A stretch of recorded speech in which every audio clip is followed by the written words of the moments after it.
Hey, welcome back to the Female Founder World podcast. It's Jasmine. I am the host of the show. I'm the creator of all things Female Founder World online and IRL. And today I'm chatting with Stephanie Lee.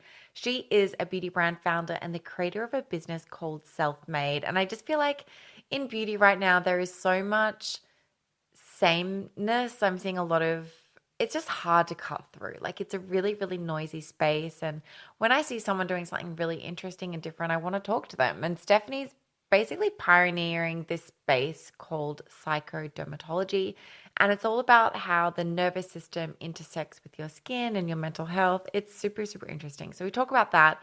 But she's also somebody who's very upfront and vocal about the fact that she started a business without, any celebrity friends. She didn't know a bunch of investors, and she bootstrapped her way to get enough traction to then go on to raise $1.5 million for the business. And I have always just wondered, like, how does somebody go from working a normal job to raising $1 million for their brand? Like, how? I don't know.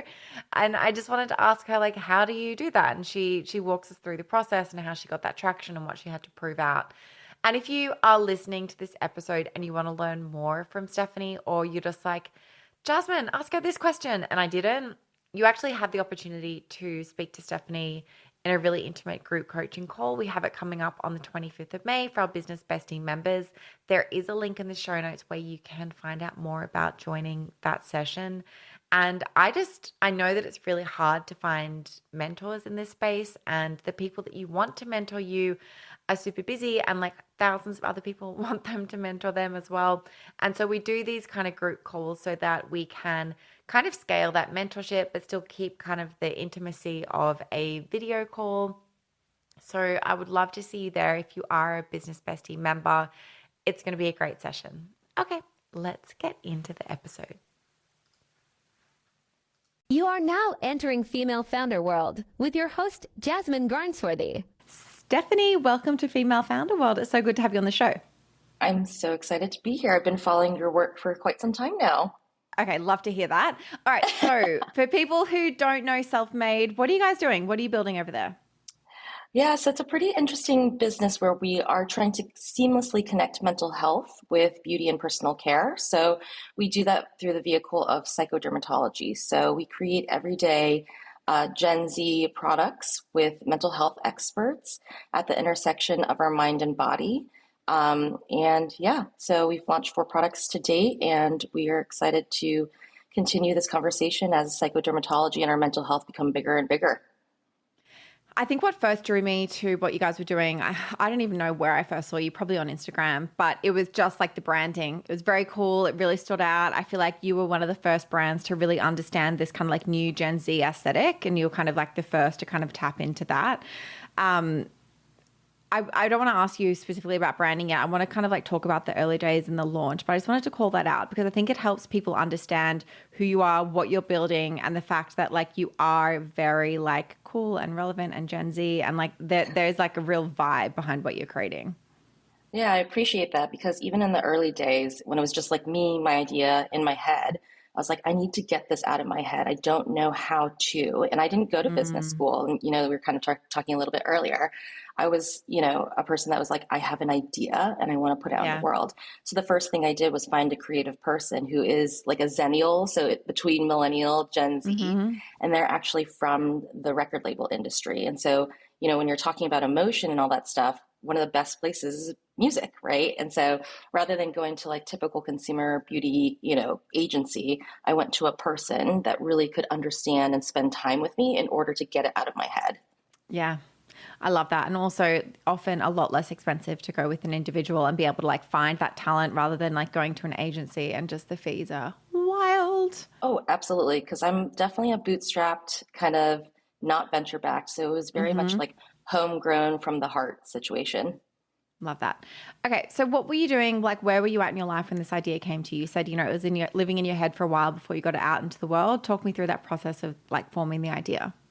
Well, I've always wanted to be an entrepreneur. I've always thought about, I like, even in high school, I started my own little business, so it's always been a part of me. But I think society and like the fact that my parents are immigrants, refugees, they're like, find a stable job, make money, climb the whole thing. And so I was at the White House. I went to one of the big top 3 beauty companies, working in that corporate life, grinding a 9 to 5. And I was kind of like stuck in that, like, need to get a salary, need to have health insurance. So the first thing was like, I have this idea. I think I want to do this, but I'm so scared, right? So doing the work to kind of like unlearn those pieces. And then really where it came down to is that I had a mental health crisis in 2015. And as a person of color, woman, people weren't talking about mental health as they were today. And I had no tools, no community, no resources, no conversations around mental health.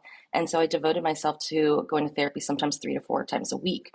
And for me there, I was like, oh my God, I can't believe there's these incredible like psychological things that have existed for years upon years that are patterns, and we haven't learned about them. We haven't learned about our attachment style. We haven't learned about how to tap into our emotional resilience or what true intimacy actually is.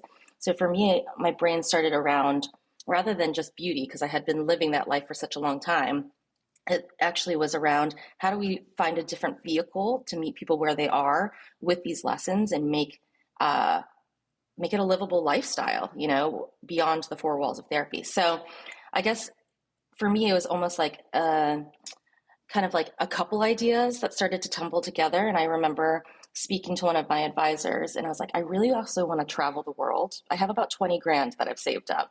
So do I travel the world or I start this business? And he was like, well, there's something to be said about traveling the world, getting distance and taking off the filter of every day, because you never know how much more creative that idea comes out to be. And so I think one of the first steps in the early days was just to like leave the corporate grind, because it really is very narrow, very tiny, vantage point. And I traveled the world for about a year, and I spoke to people across the world about mental health and self-worth and, what are their practices and routines of like how they get back into their bodies. And I came back in 2019 to start the business. And there, we were saying like a lot of the steps to starting a business are so opaque. You can't Google it, right? And so a lot of it was talking to folks kind of like you or friends who were connecting me with other folks, and like really finding entrepreneurs in innovative spaces to even figure out what are those first few baby steps. So that's kind of what it looked like. It was just a lot of talking and a lot of vulnerability, basically. What you just said before about like always wanting to be an entrepreneur and then, working corporate life and how that is, it just feels really narrow. Like that really resonates with me. I'm definitely someone who always wanted to have a business. Like I did not care what it was. I just knew that was like the creative output I wanted to put into the world. And I have tried so many things before I got to this one. And when I was working in media, and like there were elements of it that I really loved. I loved like the creative output and having like that digital product out in the world every day, something new, and always being, on the verge of like spotting trends and news and being the first person to know about stuff, which I think like lends itself to what I'm doing now. But but like when I was in that job, I didn't necessarily know like what the business was. I was just like, this is not it. I just need to find a way to make money that is out of this like narrow structure of the 9 to 5. And then I know that eventually it'll lead me down the path to like whatever the thing is, because I can't like, I've got blinkers on. Like I can't see out, and I'm not going to get where I want to go if I'm like staying in this space. So like, I do think there is something for just like, okay, just find the way that you can make the money, where to be self-employed, to give yourself like the distance, the space, the connections, the experience to be able to like find like what that business is that you want to build. Absolutely. And like corporations, and I say this to young people all the time. Wait, that made me sound really old, but I'm not that old. But like, young people in the sense that I was just at University of Michigan. Hold on. I need to know like, what is, I also say young people, and I'm like, what is the age that you get to when all of a sudden like people are young people and it's not you? Like, I think it's like, I think it was like 34, 35. Yeah. And I was like, oh shit. I was like, I don't even know if you know this, but yeah, exactly. I'm like, oh gosh, I'm kind of scared of the youth, but inspired by the youth. So it's a little bit of a weird relationship. But something that I say to them is that like corporate structures are made to serve a bottom line and the people at the top, right? And so therefore they're like, fall in line. There isn't space to be innovative. There isn't space to be creative, because they just want you to be a cog in the whole system. And so it limits our ability to think. So you literally have to like punch your way out and like know that even though it's scary on the other side of like uncertainty and taking a bet on yourself, that like, what would you rather do? Take a bet on yourself or the person at the top who's like a gillionaire because of, you know, family money or some sort of privilege, right? And so, yeah, it is way scarier, but I mean, I'm sure that you feel this. It is way more fulfilling from a personal standpoint than it is to just be doing work and giving someone else your A plus.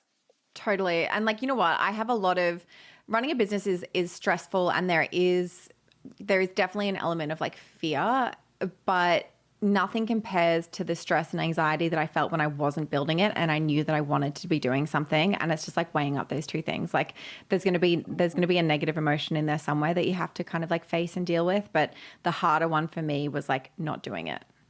Absolutely. And also knowing that like there are ups and downs. Like that is just Yeah. what life is. And it is scary because like if you're not feeling that fear, that means you're not doing something new. Period. Yeah, totally.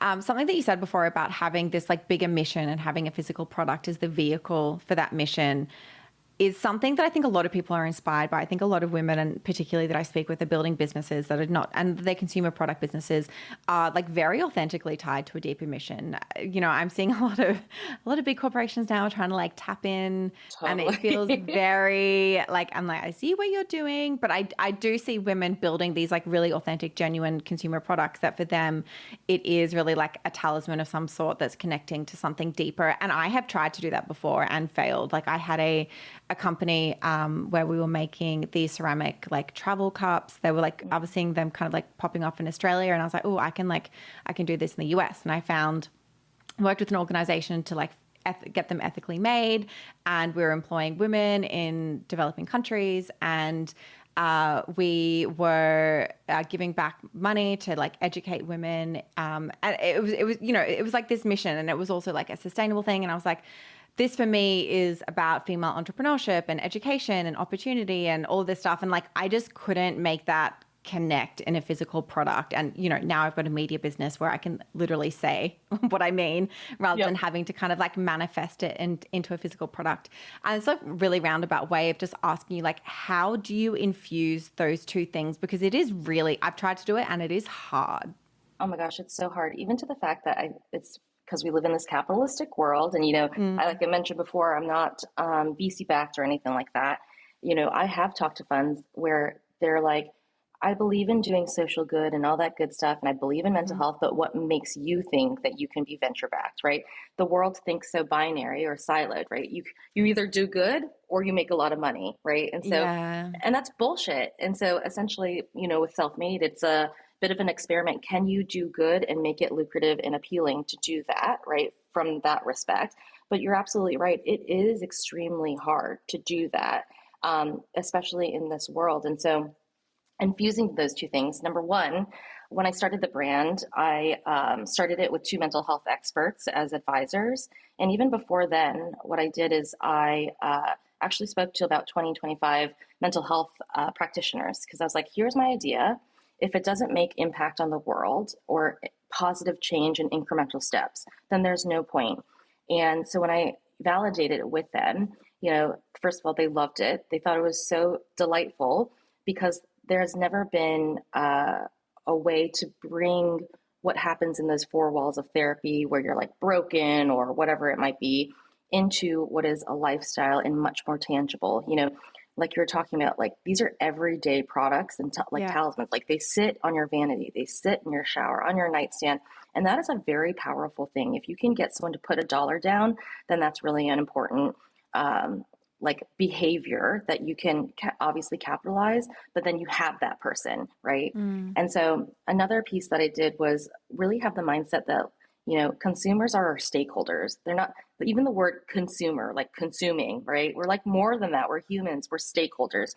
That means the folks that I'm speaking to and serving have a stake in what we're doing, what we're building together. And so when I think about that, you know, in that light, you know, consumers vote with their dollar, right? And that is a very important thing for businesses today to know, is that when they're putting that dollar down, it's because they believe in it or they believe in what it stands for and they want to be a part of that. And I want to welcome those folks who want to be a part of it. The third piece is that there is an avenue to be a part of this. We started this brand with a junior advisory board prior to even launching. And this is a board of folks in our target demographic, Gen Z, unbucketable women who love, beauty and fashion, but also work in refugee policy or, for instance, we have someone who works as a policy director at March for Our Lives and gun. Yeah, like gun you can do control. both of those things. You can Yes, be we into beauty are. and you can, two things can Yeah, exist. those two things can absolutely exist, and they should. And we're multidimensional people, and so we should be treated as such. And so, knowing that, we recruited folks who are mental health activists and beauty enthusiasts. And this is a year-long program where they actually advise me and the business, tone of voice, packaging, product, formulas, even like keep their eyes out for like what might not feel right. For instance, our True Grit has a scent that's inspired by Palo Santo. Palo Santo has been over harvested, so therefore, there is some sustainability issues around it. And so one of the young people, oh my God, I said it again. One of the folks on the junior advisory board said like, hey, red flag. And so we were able to work on that messaging of the fact that it's not actually Palo Santo, but inspired by, and what that means and how can we make that much more tangible of a conversation rather than just like dismissing it. So again, these folks are with us building the business, whereas they're not standing on a college campus handing out Red Bulls as ambassadors, right? They're actively a part of this. And so I think those three things kind of add up to a triangulation of how we've kept this as seamless as possible, doing good. Because the fact is, I don't fucking know what I'm doing. I'm literally talking to people who are the experts in their area and really trying to build bridges here. Okay, so what actual products do you have out in the world now? You said that you've got 4. What are they, and how do they speak to your mission? Yeah, so we have Secure Attachment Comfort Serum, and that one is our best-selling. Secure Attachment embodies attachment styles, and so our relationship with ourself and our earliest caregivers are the template for every relationship forth. And so it actually has a active ingredient that helps to lower your cortisol levels within your skin cells. So when you are insecurely attached, you're waiting for that crush to call, you're going through a breakup, maybe your parents are going through a divorce, that insecurity also heightens your anxiety as a stress response. And that stress response, especially in this modern world of cortisol flooding, is chronic, and so it has an effect on our skin. So therefore, whether it's dryness or our moisture barrier weakening, acne, flaking, all of those things, like our minds and our bodies are so intrinsically connected from the moment that we are a little embryo. Our skin and our nervous system come from the same layer called the ectoderm. And so the fact is our Western society treats it very siloed, like you go to a hand doctor, you go to a dermatologist for your skin, whereas, Eastern medicine and Eastern holistic approaches have always thought about it as a holistic, connected being.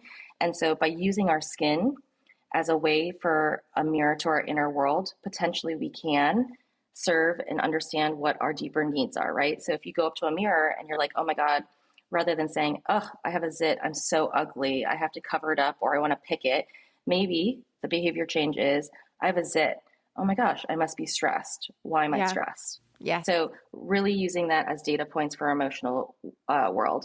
Our second product is True Grit Resilience Scrub, and it's an everyday exfoliator that has a chemical and physical exfoliator in it, and it really stands for the fact that friction leads to growth mindset. And knowing that when we tap into our resilience, like those are opportunities, right, to like bounce back and continue forth, and that leads us to emotional maturity. Our third product is Self-Disclosure Intimacy Serum, and we just won Vogue's first awards for the best lubes for multifunctional, which is very exciting. So this is for pre and post sex discomfort alleviation.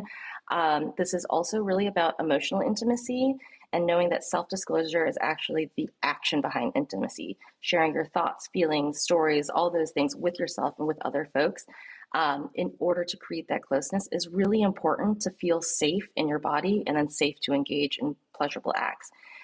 Feeling pleasure is one of the most vulnerable things you can do. You really have to let go to let your body feel that.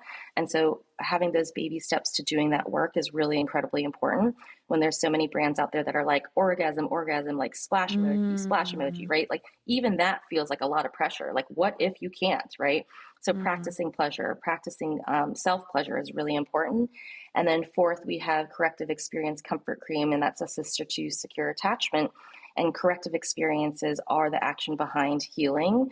It's the ability to choose like a different pathway in order to and lower your defenses in order to stumble and potentially find a different way to move forward. And so every single product, as mentioned before, really embodies a psychological concept, because one of the first steps to self-awareness is expanding your emotional vocabulary. Wow. Okay. I love how considered this is. What are some milestones that you are like really proud of in the business that can just like help speak to and like help people understand where you are at in this kind of founder journey? Oh gosh. Well, one, launching, Yeah. I think is a big milestone. That's a big one. An idea can be an idea for a very long time. Yes. Right. And so something that I've learned, and I've been doing this for 3 years, gosh, and we've been like out in the world for about 2 years, is that one of the hardest things is turning ideas into action. There are a lot of people who do ideas. There's a lot of people who do action, but the ability to move it from those two phases in that messy middle ground, it's fucking messy, right? And so I think that's one of them, actually launching, because there's so many times where you're like, oh, I want to try to do this and try to do that. Trying is not actually action, right? Doing is the action. And so that is incredibly scary, because I was like, oh shit. I was like, what if no one gets it? What if no one can like see what we're attempting to do here in the world? Because it is very different and new. I think another milestone is that while we are bootstrapped, I was able to raise about 1.5 million in pre-seed funding. I've grown up, unfortunately, I think I've grown up, like I mentioned before, kid of refugees. And while I've been very high functioning and ability to do big things in the world, there is that voice in my head, right? That's like, oh, you're not good enough, or, oh, this is dumb, or like, oh, why did you do that? And particularly around fundraising, and you probably know the stats more than most people that I speak to, right? In terms of like last year, VC funding, total funding for females was 1.9%, which was down from the year beforehand. I can't believe it's dropping. Well, because it's all performative. Like everything out there in the world, it's like, oh, women, BIPOC, this and that. It's just, it's not real. It's all smoke and mirrors. And I think that was a big learning and a big milestone for me in that learning, is that I had to fight brick for that 1.5 million. I didn't go to, I don't know celebrities. I don't know, a lot of influencers. I'm like a person that came from like doing doing mission-oriented work at the White House, and then making beautiful things and wanting to make that in the world. And so that was, there was a day that I was like, I don't even think I can raise, $250,000. And so to get to 1.5 million, I think helped prove to myself, like, actually you can do this. And even if shit and like obstacles pop up, like that's just another day in the books. Like you just keep punching walls down. And so I think those two pieces are pretty big. And then I think actually another milestone was more recent. It was in March when I went to South by Southwest and I did a panel on ambition, mental health, and loneliness with a Fast Company. And, prior to when I was doing this in the very beginning, and still sometimes to this day, I'm like, what kind of founder do I want to be? And it was like, I started this in the days of a girl boss, and I was like, I'm not a girl boss. Like I'm barely a girl at this point. Like I'm like a tomboy, like what does this mean? And like that picture of perfection and body image and perfection is definitely something that I'm trying to, I'm like a recovering perfectionist basically. And I was like, I really don't know. I don't even know what to do with my hands. Like, what do I do with them in my pictures and all that stuff? Like that's the kind of like awkward person that I am. And so I think like getting over that and just like being my most vulnerable self and transparent about like who I am, how I'm showing up, and knowing that I just don't have the answers. Going to South by Southwest was, I think, a culmination moment of like sitting up there on a bigger stage about and saying like things I truly care about and truly believe in and how I'm building this business. And then having kind of like that really nice validation of like, yeah, fuck the shit out there. Like, thank you for doing the work that you're doing. And I think that was really powerful validation for me, that like, I can be a messy person, and that in itself is a powerful thing. Amazing. I want to like switch gears a little bit and talk about some tactical stuff that's been helping you as you've been growing the business, and particularly around like marketing, like this landscape. I say this all the time in the podcast. People who listen to every episode are like sick of this phrase, but the digital landscape is shifting. Like things are so different to what they were pre-pandemic. Like this is a totally different game. What worked when you first kind of launched, and what is working now in terms of like just getting new customers, like that top of funnel stuff? Oh my gosh. Not only is it shifting, it's shifting like incredibly quickly. So even like by the time I was launching to like what it is today is like a 360. So something that worked in the beginning was like, we did the influencer gifting. We've done all those pieces. We actually intentionally did ones that were like traditional micro to like regular influencers, but then also like regular people, right? Because we're very much around grassroots and like human people, and not wanting to just put people on a pedestal just because of X, Y, and Z. So I think that's one thing that was really helpful. The second thing is that we actually ran ads before we even launched around the business and the products in order to kind of like introduce and do a little bit of that testing pretty early on. And that helped garner a wait list of folks. We did about 4,000 within, I think, 2 weeks of a wait list, because I think people were just hyper curious about the approach that we're doing. I'm super curious about what the messaging was around that. If you don't have a product yet, did you have like renders? Did you have like a shoot? Like what were you showing? We had a shoot, and then we were testing messaging. And so we're constantly testing messaging, because even today, like we have early adopters like you, like who are able to see that, right? We have evangelists that were with us. And so, like we've shown up in almost every futurist trend report, Mintel, breakout innovation, this and that, but that's early to the consumer, right? And so those are futurists that are looking at kind of like this macro and micro trends. And like, I actually had a call with one of the futurists, because I was like, I don't understand how trends work. Like we're everywhere. Like when do we hit mainstream? What does that mean? Yeah. So she sent me like a diagram. I was like, thank you for this diagram, because I like literally don't know. But essentially what they're looking at are like these kind of like undercurrents of consumer movements and trends, right, that haven't met mainstream. They're very much on the fringes. And so in the beginning days, we were very much on the fringes. And so kind of like looking at that consumer trend as it's almost like a wave, right? And, consumers are the ones that actually lead trends, whether they know it or not, between their buying behavior and attitudes. And then it's brands, then it's corporations, then it's like the institutional pieces, like in our vertical, it's like medicine, right? And then it's governments, right? It's a very slow moving train, essentially. And so in the early days, we were very much early adopters. So being able to, we had like a first customers roundtable, and we invited 10 of the first, or actually 20 of the first customers to the table to have a conversation. Like, what did they, what piqued their interest? Why are they buying? What about this brand, reached out to them enough to be like, I'm going to buy this. And it was really interesting because it helped validate some of the marketing personas that we and target demographic that we put together. And so we had like 2 millennials, 2 Gen Zs, and then a mom of a Gen Z, because that was like our tertiary kind of target. And so doing that work very early up was really important, because I think it helped us understand like what are the foundational pieces of this brand that reach like the early adopters who have their radars out. And then how do we kind of layer on top of that that messaging and weed out things that don't work. So I don't even remember your original question, because I was just going on a tangent.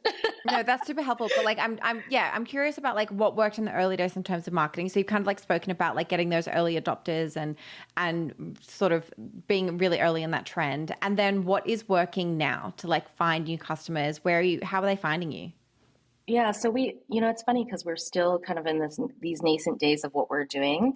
And so what we've seen work really, really well also is PR, and having that messaging and storytelling around that brand awareness and the mission piece, right? It's very hard to understand a mission of a brand in an ad, right? And like when you're just like flipping through things. And so having a really great team that we're able to have these conversations and speak to like the thought leadership piece that we were talking about earlier about like, the social mission piece has been really helpful. The second piece of that is not only is it thought leadership, but we're really into third-party validation. And that is from whether it's editors to creators to even just like third-party validators within who are the tastemakers of like Gen Z, has been really, really helpful for us, because a lot of how people shop isn't based on necessarily like how cool the ad is or any of that stuff. They're going to go straight to the reviews. They're going to hear it from their friend. They're going to do those pieces. And so that's one piece. I think the second piece also is just going back to that junior advisory board, right? There's nothing more powerful than word of mouth and having your friend or your, cousin tell you how great this product is. And so I think those pieces have been really helpful to the brand. And then we layer on the ads, and then we layer on, all those other pieces. And that's what we're in the middle of, right? So we just found another great, the ads landscape, as you probably know from a digital standpoint, have been really, really turned upside down on its head. And so there's a lot of testing within that. So we found an ad agency that we'll be working with, and then email marketing. So we're going to be working through kind of like, what are those flows? How do we do customer success and that retention piece? Because that's incredibly important as well. So, we're still in the middle of like, what does that top of funnel look like as we grow on top of the things that we've already done? And so there's question marks there, and I'm excited to report back when we have some data. Amazing. I'm just like scrolling your website now, and every time I look at it, I'm like, oh, this is so cool. You guys have done such a good job. Can you recommend, and everyone just like go, it's beselfmade.co, like you've just nailed it. Can you recommend any graphic designers, web developers, photographers, anyone that helped to create this? Because it's beautiful. Yes, absolutely. So we target having about like 66% of our vendors and contractors be BIPOC folks and women. And so Garnish Studios, they're out of Brooklyn, I think Greenport or Point or Williamsburg. But Garnish Studios run by T. Lamb, and he has an incredible small shop out there. And he actually serves a lot of like beverage, CPG, food folks, and just does a beautiful job and very easy to work with. The other person I would suggest is Savannah Ruetti. We did our early shots with her, and she's an independent photographer that just like, if you want a vibe, she has a fucking vibe. She's been really incredible to work with. And then from a product development standpoint, just because, it's more than just the book by its cover, I guess. Worked with Robin Watkins out of the LA area called Holistic Beauty Group. And, working with her has been a treat. She's been in the beauty industry for about 25 years. And as a Black woman, the higher and higher you get into beauty, the whiter and whiter it gets. And so her having such an amazing reputation, but also she is very much like, this is what she wants to do, is that mind-body connection and holistic, well-being and beauty, and how do we connect and create more intersectional ways to take care of ourselves. So I would suggest those three folks. And if I have any more, I'll definitely send you a follow-up email, because there's so many out there. Amazing. Are you on Shopify? We are on Shopify. Yep. But we're actually, that was a whole debacle as well, if you want to get into it. But we're on the, I think the hydrogen, because we were headless, I believe, for a bit. Yeah. And so then they introduced hydrogen. So that's what we've been doing. Thank God. Yeah, once you make that switch onto Shopify, life just gets easier. I feel like it, like all of the integrations, it's the way to go. Okay, yeah, I'm going to get off the website and look at you again, because I'm getting lost in how beautiful everything is. So the last thing I love to ask everyone is just for a recommendation. It could be like a book, a podcast, a habit that you have, just something that has been helping you as you've been up-leveling as a leader and as a founder, and that you think that other people who want to, if they want to go where you're going, that they should check out. Well, I would always recommend therapy and executive coach. I've had an executive coach for about a year who's come from fundraising, VC. How do you find business. them? Oh my gosh. Well, again, word of mouth. And then the executive coach, basically I reached out to direct and just had a conversation with. And they primarily serve like the top CEOs. And I said to them, well, if you're serving the top CEOs, they're most likely majority white and male. And so what about the rest of us? And he was like, Oof. I will coach you pro bono. And I was like, I will take that. Yeah. So Good. I think being as much as straightforward as possible, the need for help and vulnerability in that is really key. And then I guess a podcast that I love so much is called Hidden Brain by Shankar Vedantam. I don't know if you're familiar. Okay, cool. Yeah. And it's just incredible to learn about how the brain works. He explores like persuasion. He explores, shame, all these things that happen on a daily basis with our own brains because we're all humans, and how that affects the world. And so he actually also interviews like behavioral economists, right? And that's why I love what he does, is because, like, again, behavioral economists, the dollar, right, is such a powerful thing to move. And so being able to think like that and understand and expand my brain in that way has really helped me think about the business in a very unsiloed way. Incredible. Stephanie, thank you so much for coming onto Female Founder World and for being just so upfront with all of your learnings and how you've been finding this journey. I've loved chatting with you. Yeah, thank you so much for making this space, because I had no clue what I was doing. So hopefully you can pave the pathway for future folks.